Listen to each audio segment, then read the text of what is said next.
My name is Hanna Kazahari. In spite of having Japanese name, I come from Poland. And this is Fabiola Tsugami-Shaba. We invited today Benjamin Fulford for the interview for Polish alternative media. So let me first introduce Benjamin Fulford, who is investigative journalist. He used to work for Forbes magazine in Japan. Benjamin Fulford brings to the public attention shocking information about the world ruling elites and explains what is behind the curtain of top-level world events. Official blog of Benjamin is benjaminfulford.net. You can find his materials on YouTube. Benjamin is publishing his own material on YouTube, and also he is a guest of some other reporters, alternative media like Goldfish Report, etc. Also regular guest of Japanese alternative JRP television, which is in Japanese. He published 15 books in Japanese. Actually more than 70. More than 70 in Japanese, and sold over 500,000 books in Japan. Oh, one of books we have.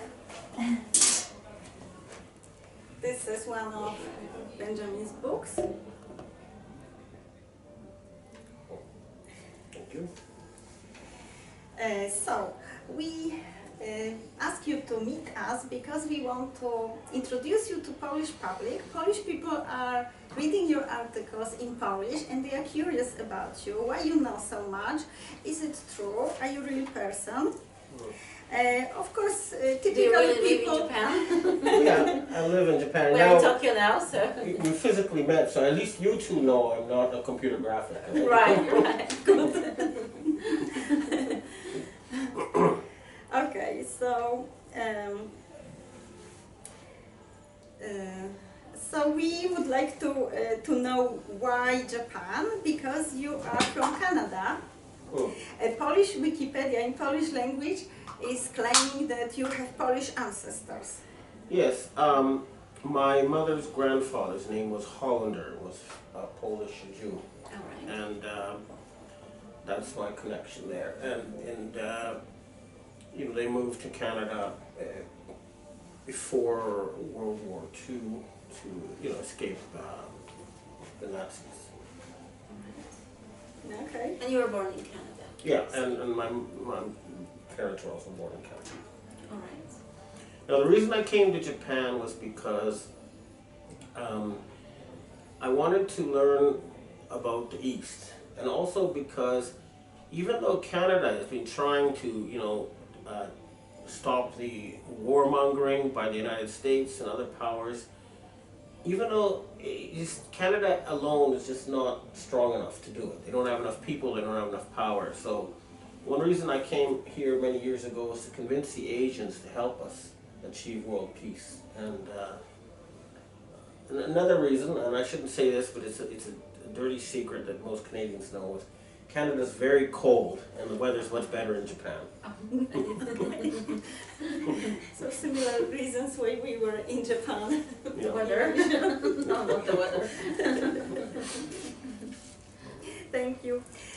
On November 13, 2007, you interviewed David Rockefeller asking about Illuminati when he was visiting Japan. Was it difficult to arrange, and what can you tell us about it? Okay, when I was with Forbes magazine, I had investigated the murders of a lot of bankers and politicians, and the investigative trail led me to David Rockefeller and his group of people. And I wanted to interview him, but of course he doesn't normally give interviews. But what happened was, he showed up in Japan for publicity for his biography, which is being published in Japanese. And they suddenly closed all the doors of a big Japanese bookstore, and all these security men came in and they said, okay, David Rockefeller is here to sign his book. And someone sent me a photograph from the event saying he's in town. Now, because I've been a financial journalist for a long time, I know that these people usually stay in one or two hotels. So, and once I heard a rumor that the head of the Federal Reserve Board, Paul Volcker, was in Japan, so I called one of these hotels, the Hotel Okura, and the other one's the Hotel, Imperial Hotel, and I said, is Paul Volcker there? I was just wanting to find out if he was there, but suddenly I said, wait a minute, and then on the line it says, Paul Volcker speaking. So I was like, whoa! You know, I didn't expect to get the real man directly.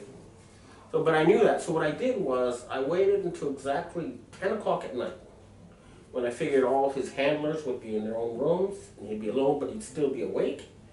I called the hotel and said, could I speak to David Rockefeller, please? And I got him. And he thought I was doing publicity for his book, so he agreed to meet me the following morning, and that's how it happened. Great. And how about once you met him? He seemed like a very nice man. He was in his 90s, but so, you know, it's like those old television sets. It takes a long time for the light to turn on, but then as you get full color, so his reactions were a bit slow, but he was completely mentally aware, and you know, he seemed like a nice man, and it's very interesting because at the very end, after we stopped recording, he told me, you see, my great-grandfather was the largest single shareholder of General Electric, and he died in a car crash in 1905, and then all the General Electric shares ended up in the hands of the Rockefellers, and then they suppressed electric cars and all sorts of electric technology in favor of oil. But he said one thing to me at the very end. He said, you know, oil was already well established when electricity came along. So I think, you know, he was an oil man, and I think he was thinking maybe we shouldn't have stopped the electric revolution when we did. That's my guess. Okay? But he seemed like a nice man, to be honest, you know. But, you know, nice people kill cockroaches, and they think, okay, that it's necessary, and maybe at his level, you know, killing bankers is like killing cockroaches. I don't know, you know, but Did he find any of your questions disturbing or so? The one that I asked him about Ron Paul's plan to audit the Federal Reserve Board, and it's like, he looked at his handlers and said, what? How come you haven't done something about this, you know, just for a second, just this flash, it was like, what? You know?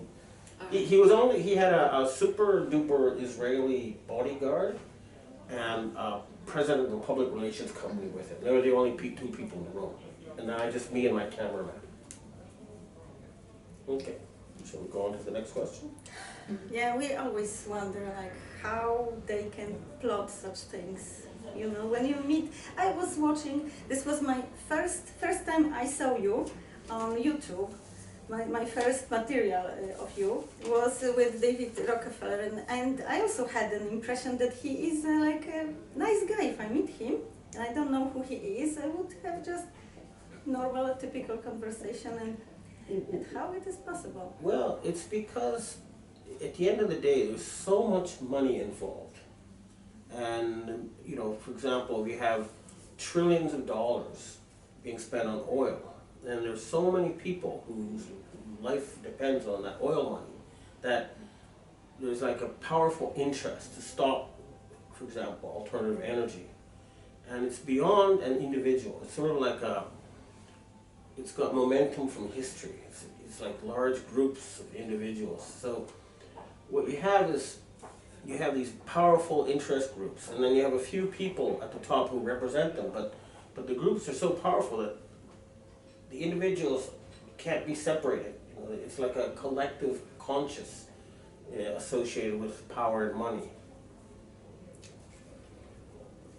Okay, so next question is about about the same year, but it is reported by CNET.com. I'm going to read the quote. Earlier this year, Benjamin Fulford interviewed Heizo Takenaka, a former finance minister in Japan, and confronted him about having sold the Japanese financial system over to the Rockefellers and Rothschilds. According to Fulford, this interview made a lot of people angry. He says a professional assassin showed up and told him to accept a job of great importance or be killed. The following day, Fulford claims to have been contacted by a powerful Asian secret society with more than 6 million members that have targeted the Illuminati. They asked Fulford to represent them, negotiate for them, and offered him protection in return. Yeah, I mean, that's more or less true. It was, I got a call from a banker, the Japan Development Bank, who said that Mr. Takanaka wanted me to meet somebody, and I met this man in a hotel room and said he was a professional assassin, and he said, yeah, I could either become finance minister of Japan, or they'd kill me, but he said I had to go along with a plan to kill 90% of the world's people in order to save the environment. And the next day, the Asian Society contacted me and said they had, 6 million members and 100,000 assassins, but they could only work for the greater good, not for individual profit. And so I suddenly found myself in the middle of a secret war that's been going on for a long time, and I didn't know anything about until that time. And then I couldn't, once you're in, you can't get out.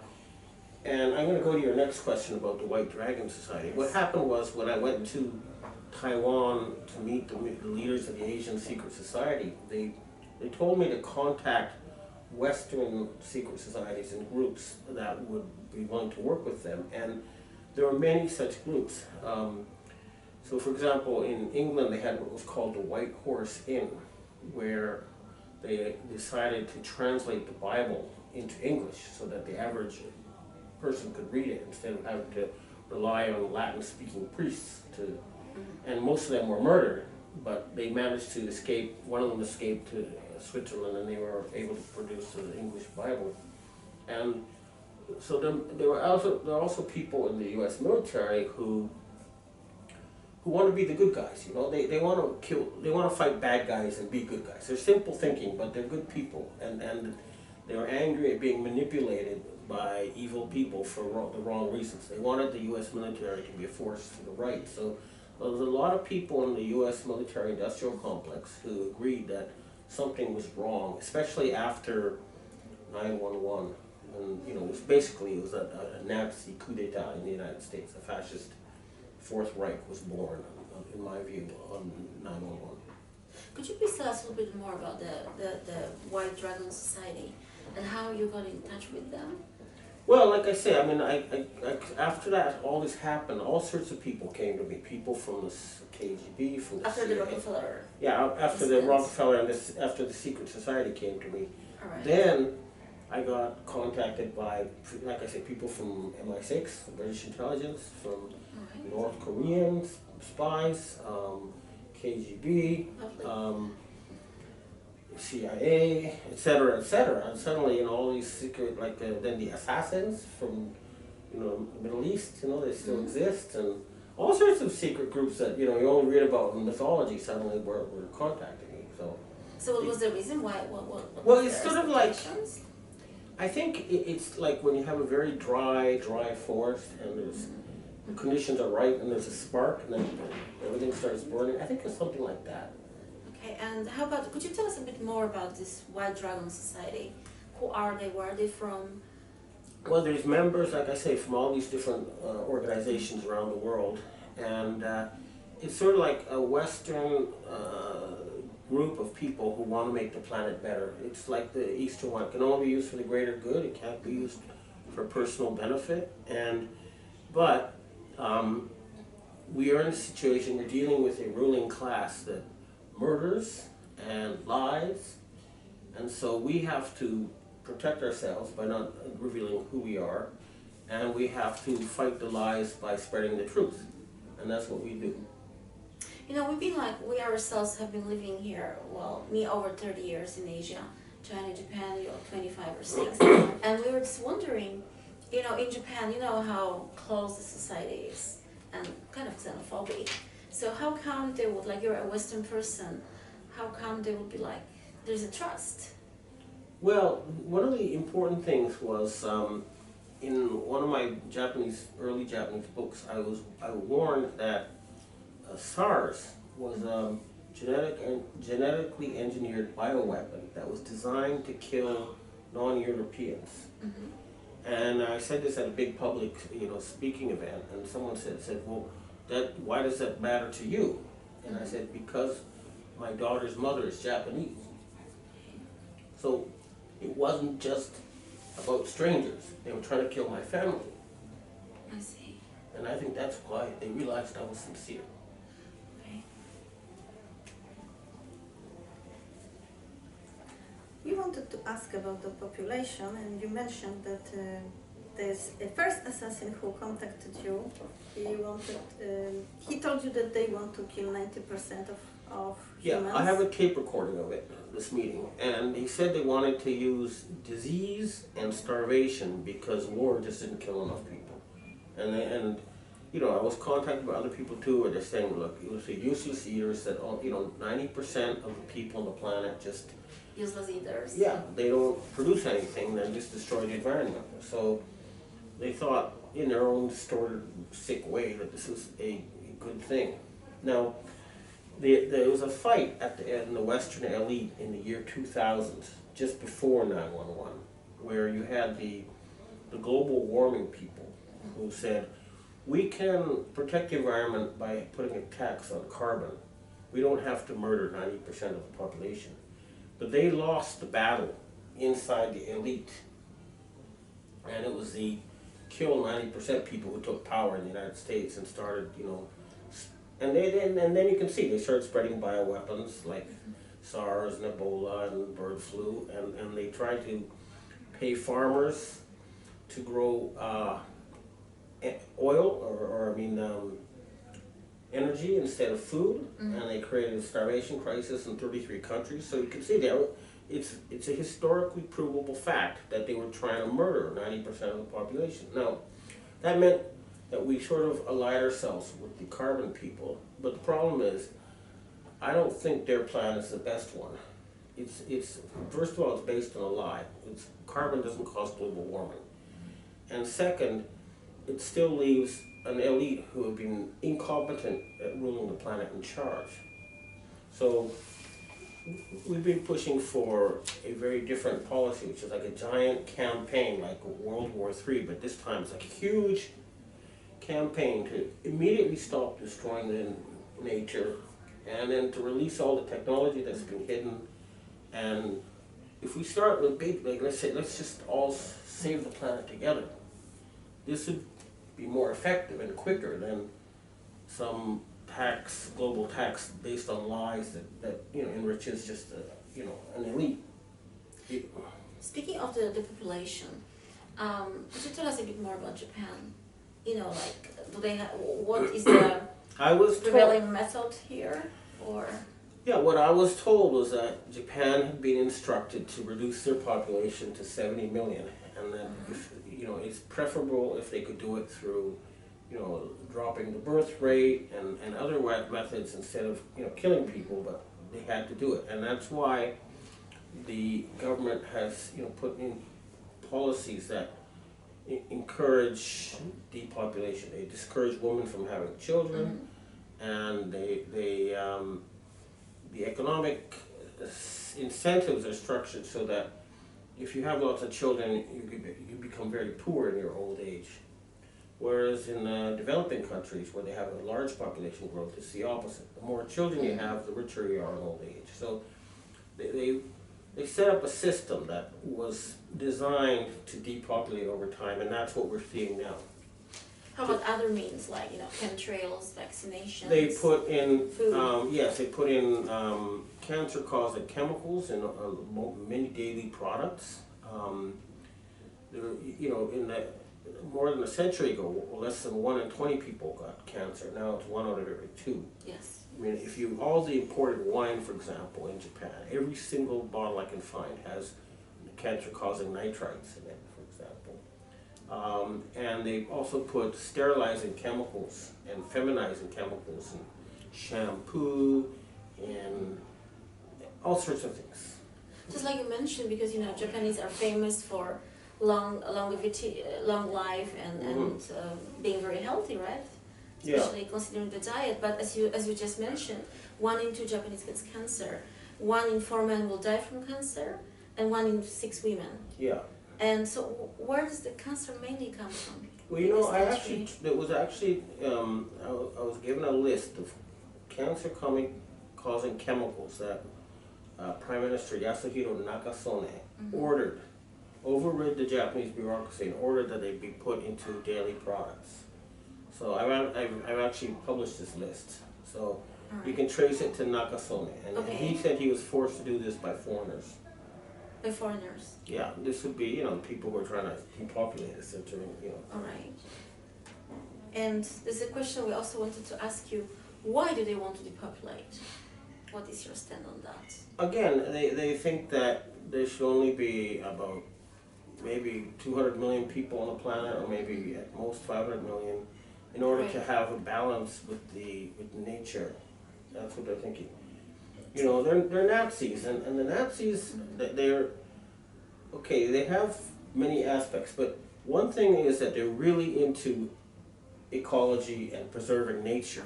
The problem is that their method is to kill people in order to preserve nature. But you know, basically they're Nazis, and they believe that by killing what they call the inferior races and the useless white trash, they're going to improve humanity and save nature at the same time. This is what they were thinking. I don't agree with them, of course, for many reasons, but this was the thinking among the elite. Yeah, Nazi rhetorics, Yeah. obviously. All right. So it looks like they brainwashed themselves as well. Because like we know from Poland, like not only Poland, but in Japan as well, in Canada, in US, it's a big thing going back to hemp. If we go back to hemp, we don't need to kill any people because we can prevent any disaster. We don't need oil, we don't need plastic. Plastic can be from hemp, many things can be from hemp, and food and textiles and everything. So yeah, I mean, this is very true. One of the things that happened with the Rockefellers is they wanted to replace hemp-based medicine with chemical-based medicine. And so they had to arrest about 3,000 doctors before the American Medical Association finally banned hemp-based medicines in the 1930s. But yeah, that's an example of the sort of thing they did. And I mean, it's not just hemp, of course, but there were many, you know, technologies that were suppressed. I mean, the Tesla energy technologies were suppressed. And then the other thing they did is a lot of the technology they kept for themselves. So according to the American Academy of Scientists, more than 6,000 patents have been suppressed for national security reasons. And a lot of these are energy related, and they don't have to be, they should be released to the public. Some, they shouldn't. I mean, you know, you shouldn't be able to go to the grocery store and buy a nuclear weapon, for example. That's just, you know, we don't want that. But a lot of it should be, and I think it will be. Like anti-gravity is one I heard they will release. You know, for me, my biggest concern and what I'm most interested in personally is Fukushima, you know, March 11. So I don't know what's your stand on that, but obviously a lot of people, I mean, including us, doubt that it was a naturally. No, I was very much involved. They told me beforehand they were going to do something, and you know, I've proven, I can prove in a court of law that they stole a nuclear weapon from the Russian submarine Kursk in the year 2000. They took it to Japan via Nazi submarine bases in Sao Tome, in the Pacific, in the Atlantic, and then New Guinea in the Pacific, and then it was taken to Okinawa, and then to the North Korean Citizens Association building in Tokyo, and then it was put on the deep sea drilling ship, the Chikyu, and they cut it into, it was a 500 kiloton device. They divided it into 5 smaller ones and drilled it into the seabed off the shore of Fukushima. So this was a terrorist attack against Japan, and it was to force the Japanese to hand over their foreign exchange. The Japanese had about $7 trillion that they had earned since World War II by exporting cars and televisions to the world, and they were trying to use that money for the planet instead of having it spent on wars. And Fukushima was an attempt to force the Japanese to surrender their money and to stop trying to fight against the New World Order.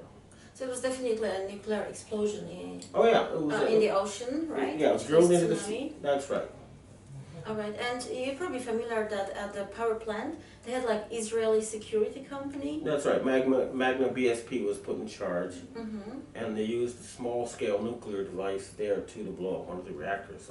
This is all well known. I mean, right. I think that there will be war crimes tribunals about this before too long. They can't hide it much longer. So you think like there was mainly like one reason? Because I've been like wondering myself about it, and one theory that I have is like it was just the LDP lost power a few years prior to the accident, to the catastrophe, and I think like after that, Naoto Kan, he had to step down, right? Because no government was able to address such a big catastrophe. Well, Don't you think it was, to just enable the old power to regain it? Yeah, yes, exactly. It was a terror attack against the Japanese political establishment to force them to put in a slave government again, which is what the Abe government is. Yes. But the other thing is, and I was told this by a member of the Rothschild family, and Prime Minister Khan confirmed, is they were trying to get everybody to leave Tokyo. They're trying to evacuate 40 million people from the Kanto Plain and move them to North Korea. Actually, we had a pleasure to interview Naoto Kan. Yeah, actually, he mentioned to us 50 million people. Yes. Yeah, but he was wondering if he needs to... Well, he was about to evacuate, right? Yeah, they were trying to get them to evacuate because they wanted to move them to North Korea. Oh, we didn't know that. This is, they had already plans for industrial zones and they were going to, move their Asian headquarters from Japan to North Korea. So what stopped them? What stopped them was, well, Mr. Khan's personal bravery to go and see for himself what was happening and to not order the evacuation.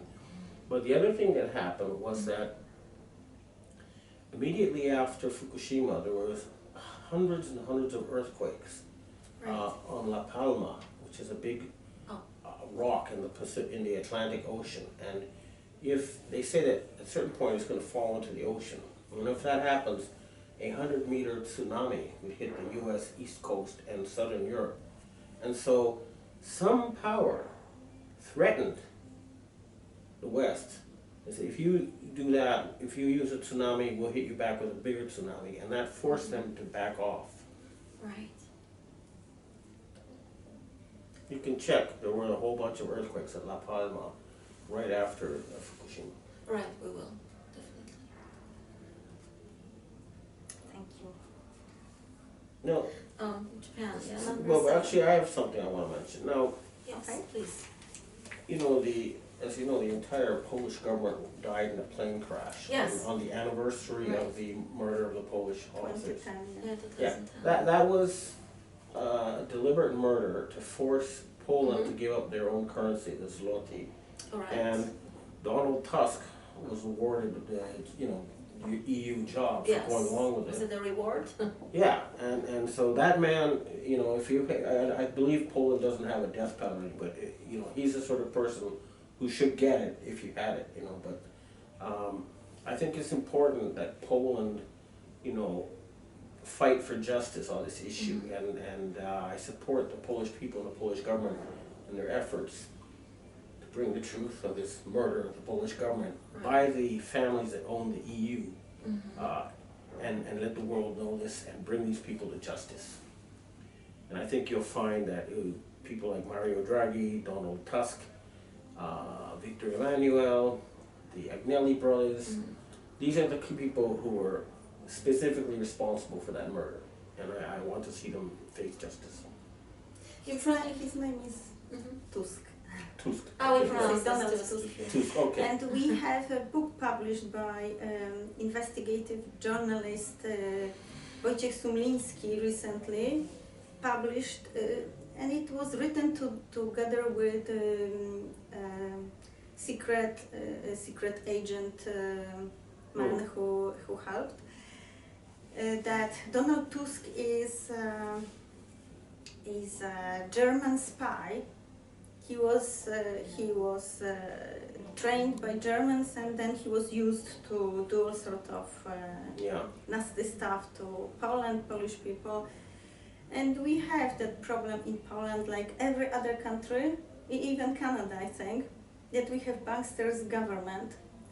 And when we go to Polish parliament to discuss legislation, we see that everybody's lobbied into doing things which hurt Polish people on every single way. Okay, please remember that in World War II, when Germany and Russia, or the Soviet Union, split Poland, that Stalin gathered a whole bunch of Poles at gunpoint and made them into a parliament to vote to dissolve Poland, okay? And you have, unfortunately, the situation is still a bit the same, where the people at the highest levels of power are threatened with murder unless they go along with an agenda. And that's the people we are fighting against with the White Dragon. Thank you. Because we also want to get rid of that system. Yes. We are sick and tired of this. We have now, like, you know, France has yellow vests, and in Poland our farmers wear yellow vests, and they come to protest in Warsaw, in other cities, because they are also sick and tired of government acting against them at every single angle. There's one last question about Japan we wanted to ask you regarding the emperor. You know, that in 200 years, the emperor is going to, first time in 200 years, right, abdicate, and his son and Masako, princess, will be in power. Could you tell us what are the reasons of this sudden and unusual abdication? I don't know all the reasons, but I did hear from a cousin of the emperor that he really was just tired, and the situation was just far too stressful for him to deal with these high-level power politics going on and the attacks on Japan. And I have heard that all sorts of changes are going to take place once we get a new emperor. But the other thing people need to understand is that the current emperor is not the son of the previous emperor. He's not? No, when Emperor Hirohito was, ruling Japan, the Showa emperor, before the Americans landed, he, instead of introducing his own son as his son, they used an actor's son, and that person became the emperor. But you mean Akihito? Yeah. So Akihito is not his biological son? No, he's not really part of the imperial family. So there is a push behind the scenes to have a real imperial son in power, and I don't know if that's been resolved yet. But there's, I've been told not to talk about it, but I think they should talk about it before they decide the succession. So anybody knows where the real son is? Yeah, he died recently. He had a good life, but there are plenty of real imperial people with real talent. And I don't know enough about Naruhito, but I worry that he won't be an independent emperor. He'll just take orders, and that's what people need to find out. I mean, his daughter is his wife is the daughter of Mr. Owada, who was a Rockefeller long-time servant, so. The Minister of Foreign Affairs, right? He was a member of the Trilateral Committee, and he was a judge in the International Criminal Court in The Hague, and but he's also taking orders from the Rockefellers, and their daughter would be the Empress. Right. So I don't know if that's a good thing or not. But there's another issue with her, like she's suffering from depression and she's being bullied by the imperial agency. So do you think it's going to continue once she's the empress? We'll see. I mean, I think a lot's going to happen between now and May when the new era starts. Right. Thank you. Angela Merkel. Okay, Angela Merkel. You have mentioned that Angela Merkel is a daughter of Hitler. That's right. There was a detailed Russian report about this, but what people don't understand about Hitler is that he wasn't some unemployed artist. Yes. He was the son of the Kaiser, okay? And they supposedly eliminated royal rule after World War I, but Hitler wanted to reimpose, dynastic bloodline rule, the old ruling bloodline families. And that tradition has continued with his daughter, Angela Merkel, who I've heard different versions, but I believe that the most accurate version is that Hitler, he went to Paraguay after World War II. He didn't die, and he lived to be quite old age. 80s, till his 80s. And it is true that there's a lot of question marks about the early history of Angela Merkel, but the Russians are sure that she's the daughter of Adolf Hitler, and if you give her a little mustache, yeah, I know. she looks just like him. Exactly. Same eyes and, Yeah. and yes, little similarities. But she was born after he died. I mean, yeah, but officially he didn't, died. Yeah, but he didn't officially. That's the point. You see, there's a whole bunch of hidden history there. I mean, I actually, for example, talked to a CIA guy, Neil Keenan, who said he was good friends with Dr. Joseph Mengele, who was the notorious Auschwitz, doctor. Yeah. And he lived to be an old man in Paraguay, in that part of the world. And my father was Canadian ambassador to Argentina, Paraguay, and Uruguay, and he'd go to Paraguay and meet President Stroessner, who was like a German who'd been running that country for like 40, 50 years.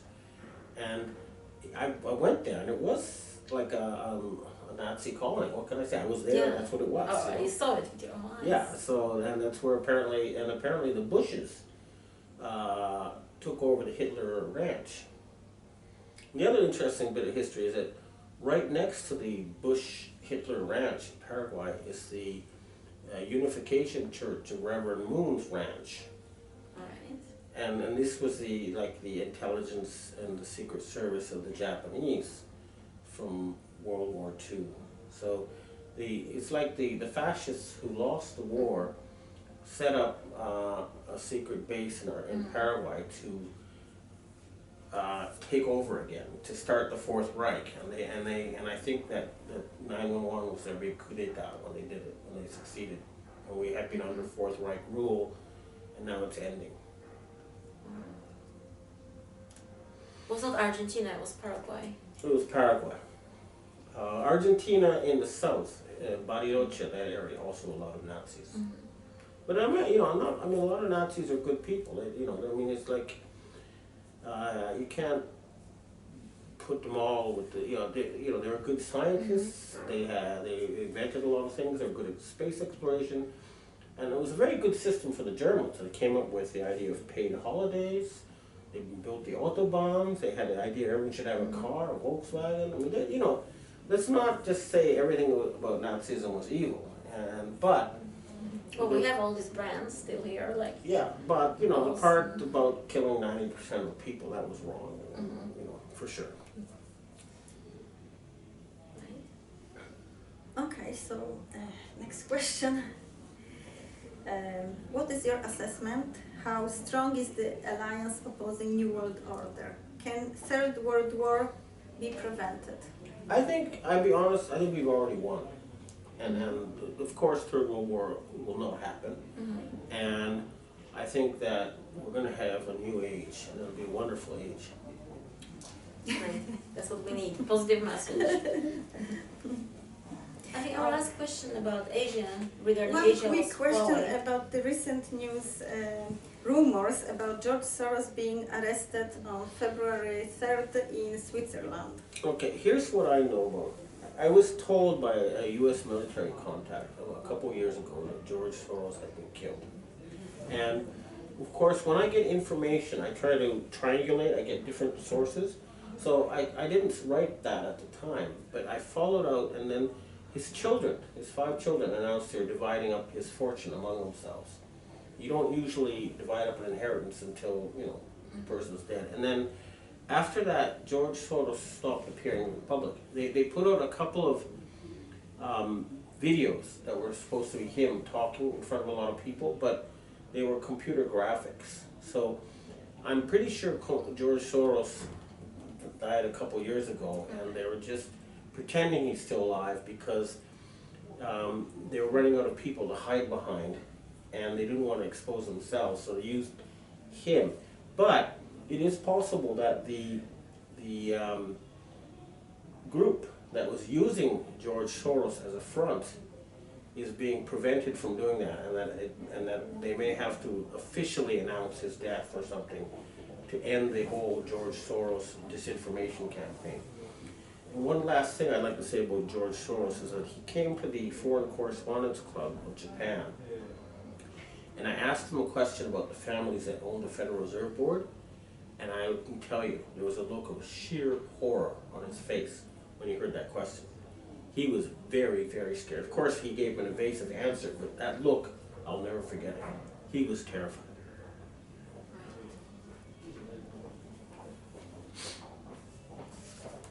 As I mentioned just a moment ago, Huawei, Oh. you know, they've been, 5G. they've been being chased recently, especially there was a big rumor in Poland, being chased for the 5G technology. Why just Huawei and Well, apparently, okay, the story I heard directly from British intelligence was that the problem with 5G is that the transmission towers they need for it, they shoot a beam that's so strong that it harms human brains. So for example, if I'm using my 5G phone and the tower is right behind you, a beam's going to go through your brain that will cause brain damage. And that's why they're saying we shouldn't go ahead with it until we have solved the safety issues, and that Huawei was going ahead anyway just because they wanted to be first.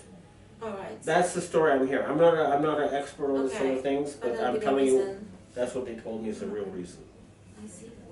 And like we just spoke about Soros in China, and then getting back to the very old history of Tiananmen, so-called massacre in 1989.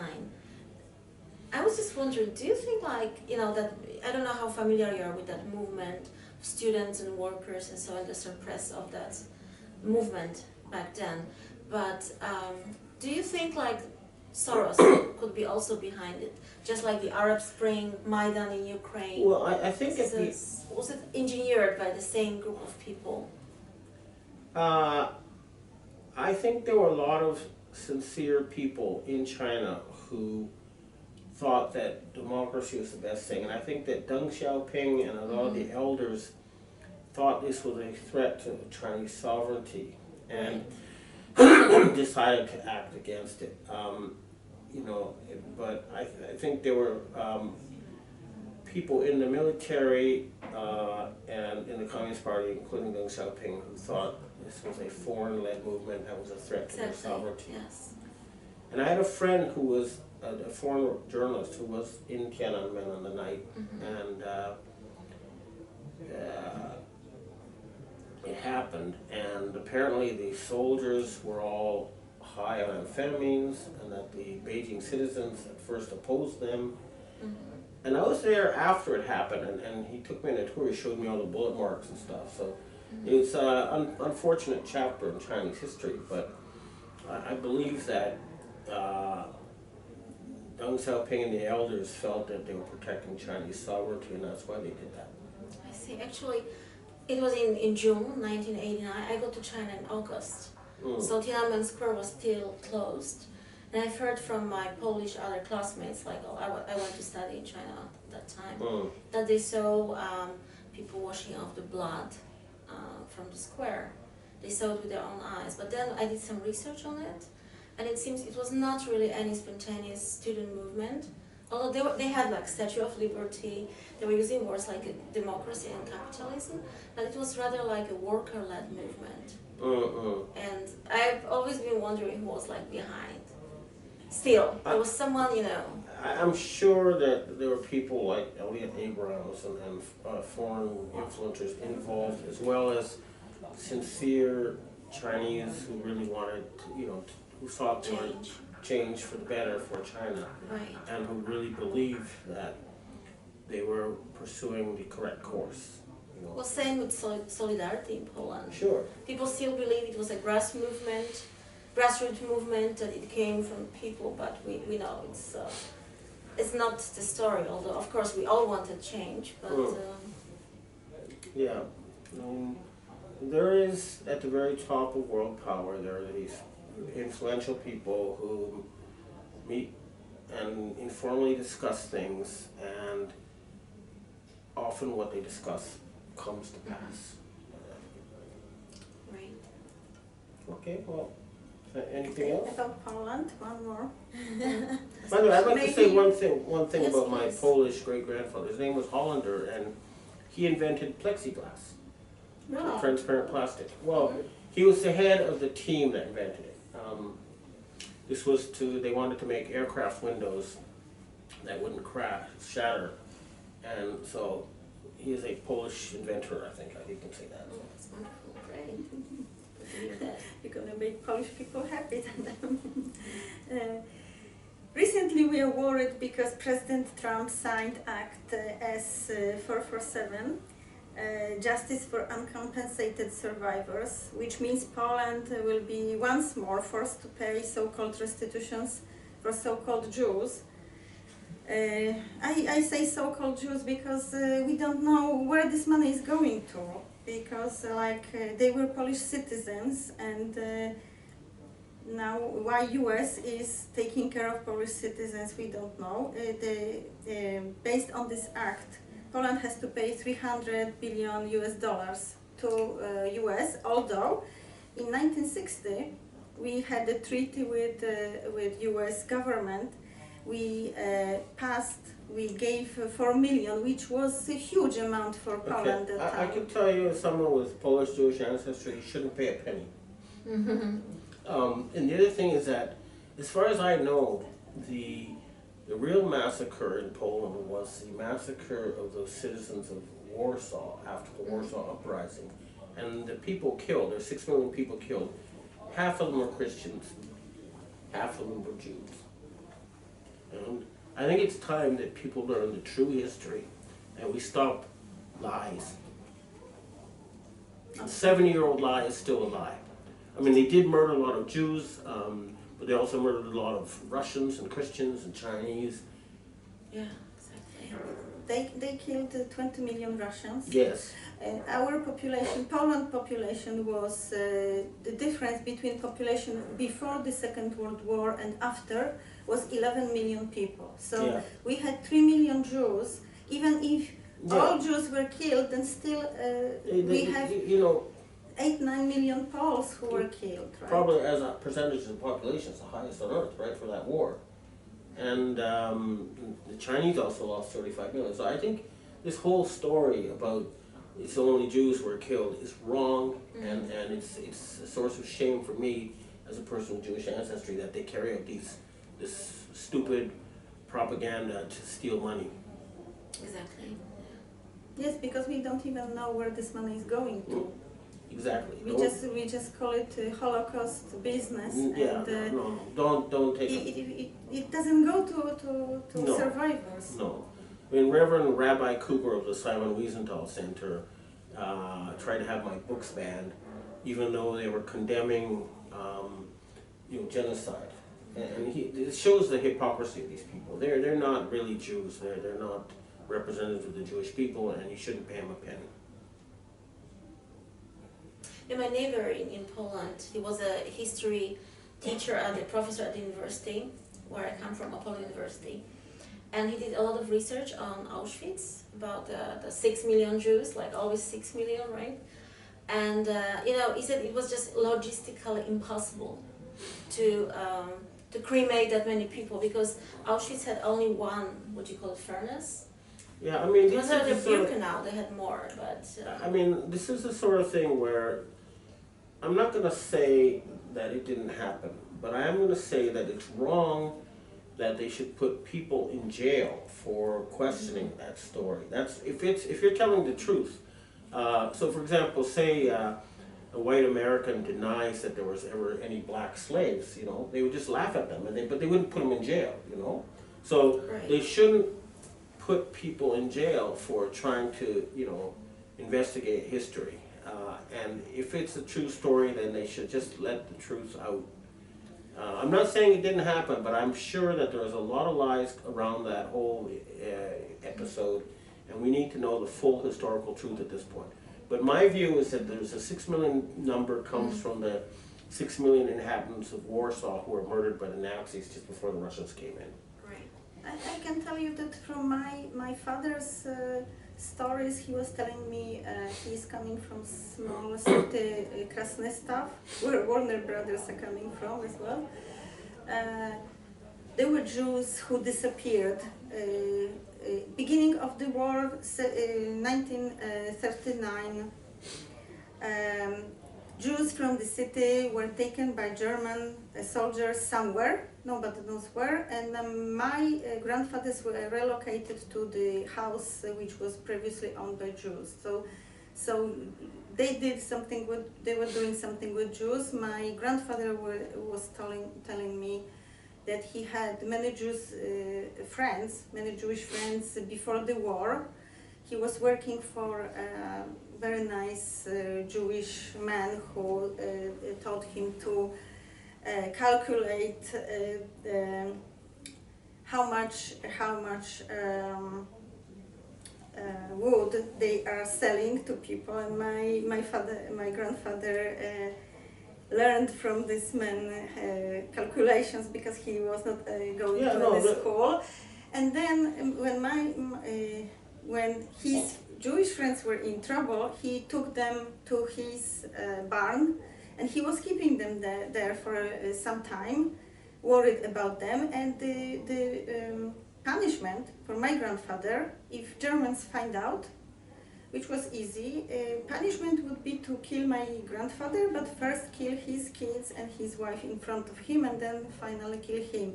And then after my grandfather telling me his experience, I am reading on the internet opinions of Americans, or even in Nagoya I heard from Marriott Hotel director who is American, that Polish should be ashamed for killing Jews. Then really this is too horrible for me to stand. And another thing is, what people understand is the Holocaust was about Jews killing Jews, okay? They were trying to force the Jews out of Europe and into Israel as part of their project. Exactly. And if you don't understand that, you don't understand anything at all. True. By the way, you said people were jailed for questioning Holocaust. My neighbor, he lost his life. Yeah. I mean, as we say in Poland, he was committed a suicide. They found him dead in his car. He lost his job, lost funding, everything. We need full historical truth, wherever that may lead. Absolutely. Okay, well, thank you very much. Thank you so much. Thank you too. Thank you. What is your message to Polish people and to humanity? What would you like everybody to do? Well, at the end of the day, it's the old hippie motto, make love, not war.